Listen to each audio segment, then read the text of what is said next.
Como adventistas do sétimo dia, nós temos uma missão especial para apresentar ao mundo. Contudo, sabendo que pouco tempo lhe resta, Satanás tem se levantado com toda a sua ira para tentar roubar a nossa identidade e tentar confundir os remanescentes de tal forma que não saibamos por qual motivo essa igreja foi estabelecida por Deus.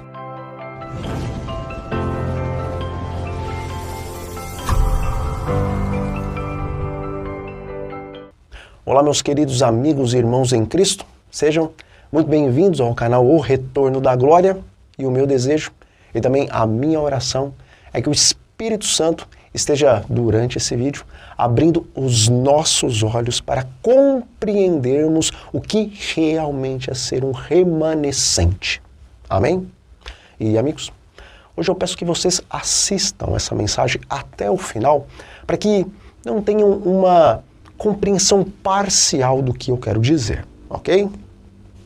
Bom, meus queridos, diferente de outras igrejas que possuem milhares e também milhões de cristãos sinceros que estão servindo sim a Deus em toda a luz que eles receberam, mas que em seu corpo de doutrinas estão se conformando com Babilônia, a Igreja Adventista, embora poucos permaneçam fiéis a Deus, como vemos em Serviço Cristão nas páginas 40 e 41, ela não somente possui um corpo de doutrinas que caracterizam a igreja remanescente da profecia, a qual é reparadora de brechas, mas ela também possui uma missão que, embora tenha, sim, semelhança com a missão de algumas igrejas que ainda entendem a importância do evangelismo mundial, nós não apenas entendemos que o evangelho deve ser pregado em todo o mundo para que venha o fim, mas nós cremos que o fim só virá quando o evangelho eterno for pregado,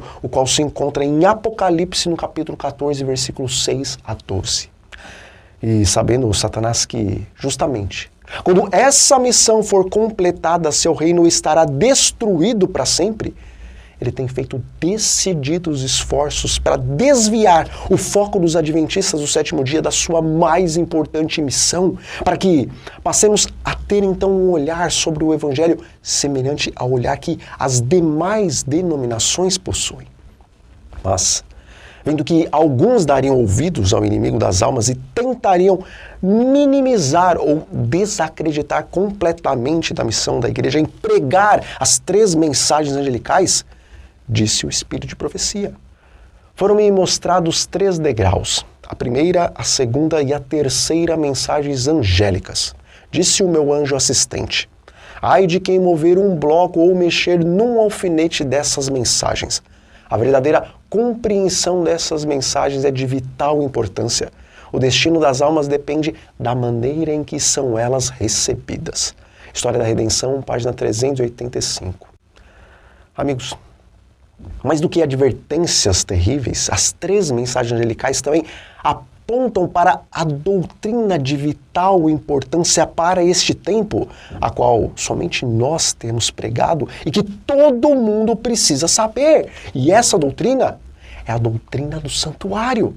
E já lá na primeira mensagem angelical, quando o anjo diz que é chegada a hora do juízo de Deus, com isso, ele está voltando os olhos de toda a cristandade do compartimento do pátio onde Cristo, a nossa justiça, foi morto para a remissão dos nossos pecados, e ele aponta os olhos de toda a cristandade para o lugar santíssimo, onde acontece o juízo de Deus, mostrando assim que o evangelho eterno não termina no primeiro compartimento do santuário, mas que ele só é completado quando a obra de Cristo, o nosso sumo sacerdote, for então finalizada no Santo dos Santos.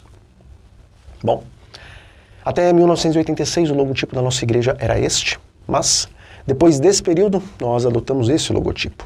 E, irmãos, qual é a função de um logotipo? Veja, no site significados.com.br eu encontrei essa seguinte definição. O logotipo tem o objetivo de diferenciar uma marca dos seus concorrentes, criando uma ligação com os consumidores e potenciais consumidores. A criação de um logotipo é essencial para uma empresa, sendo que não basta ser visualmente agradável, o logotipo tem que significar alguma coisa. Bom, é indiscutível que o McDonald's é reconhecido por ter o gigante M amarelo e em qualquer lugar onde há uma placa vermelha com um M amarelo, todos sabemos que ali está mais um restaurante dessa rede de fast food. Também, quando vemos um globo cinza com um retângulo colorido no meio dele e um outro globo cinza dentro desse retângulo, nem precisamos ouvir o plim-plim para saber que esse logotipo é o da Rede Globo. E quando vemos esses dois logotipos, nós sabemos exatamente quais são essas empresas e apesar de no logotipo delas não estar claramente explícito quais são as suas filosofias, pelo fato dessas duas empresas serem extremamente conhecidas pelo que elas fazem, hambúrgueres e mídia liberal, mesmo não estando explícito o objetivo delas no logotipo, ainda assim, nós podemos saber quais são os seus reais interesses, ok? Contudo, existem empresas que não são famosas como essas e para que os seus objetivos já fiquem bem claros para o público, elas procuram colocar o serviço que elas fazem de uma maneira bem destacada no logo da sua marca, como é o caso dessa detetizadora que traz no seu logotipo um inseto agonizando. Mas, amigos, também existe uma outra classe de empresas que sabem do potencial da sua empresa concorrente e elas buscam fazer um logo o mais próximo possível dessas grandes marcas para tentar aí de alguma forma enganar o público para que esse acabe comprando gato por lebre. Bom, esse é o logotipo da Igreja Batista Nacional, esse é o logotipo da Igreja Batista Peniel, esse é o logotipo da Igreja Assembleia de Deus Mauá, esse é o logotipo da Igreja Evangélica Filadélfia, esse aqui é o logotipo da Igreja Evangélica Pentecostal e esse é o logo da Igreja Católica Renovação Carismática.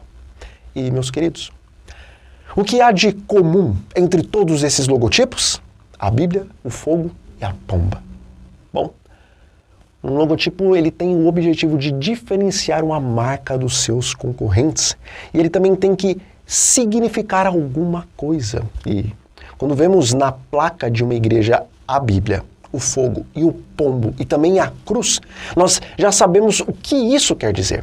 E a partir do momento em que a maioria das igrejas apresentam em seus logos a mesma simbologia, então pode-se criar o jargão de que placa de igreja não salva, porque todas pregam sobre a Bíblia, sobre Cristo e sobre o batismo do Espírito Santo.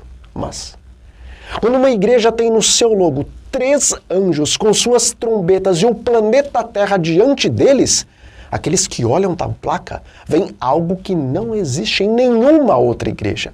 E aqueles que já frequentam a igreja que possui essa placa, cada vez que eles olham para esse símbolo, mais uma vez eles relembram que a sua identidade está relacionada à mensagem dos 3 anjos de Apocalipse 14, a qual deve ser pregada a todo mundo para que venha o fim.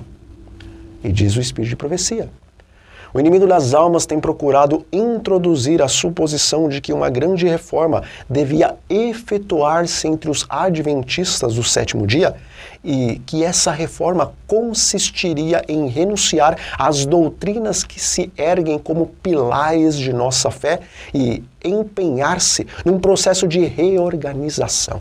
Se tal reforma se efetuasse, qual seria o resultado? Seriam rejeitados os princípios da verdade que Deus, em sua sabedoria, concedeu à igreja remanescente. Nossa religião seria afetada. Estabelecer-se-ia uma nova organização. Escrever-se-iam livros de ordem diferente. Introduzir-se-ia um sistema de filosofia intelectual. Mensagens Escolhidas, volume 1, página 204.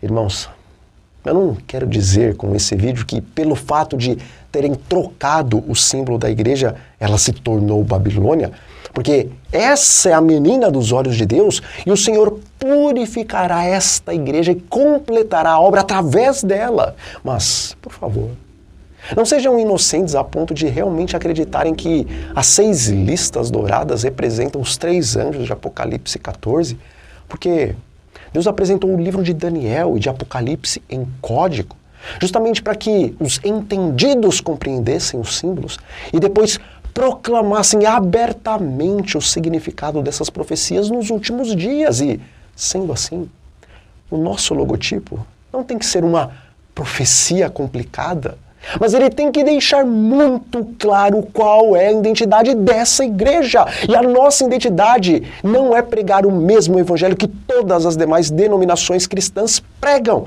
mas a nossa missão é entregar ao mundo as 3 mensagens angelicais e mostrar para todos os que habitam sobre a face da terra que o juízo de Deus no lugar santíssimo do santuário já começou e que Babilônia, a confusão do mundo evangélico, se encontra caída em suas doutrinas e que aqueles que receberem a marca da besta, que é o domingo, o qual se oporá ao verdadeiro dia de descanso, o sábado, esses, independente de estarem pregando a Bíblia, Cristo e o batismo do Espírito Santo, terão que experimentar a ira de Deus, que foi preparada sem mistura de misericórdia no cálice da sua ira. Portanto, tenho certeza de que esta igreja não é e jamais será Babilônia. Contudo, não caiam nos enganos de Satanás, porque a identidade dessa igreja, apesar de muitos estarem se esforçando ao máximo para que ela seja alterada, não mudou e jamais mudará. E o chamado de Deus para o seu povo remanescente ainda é para que compreendamos, vivamos e preguemos as 3 mensagens angelicais de Apocalipse 14. Amém? Bom, meus queridos, nós vamos ficando por aqui. Fiquem todos sob a paz do Senhor Jesus Cristo e que o Espírito Santo complete essa mensagem no coração de cada um de vocês.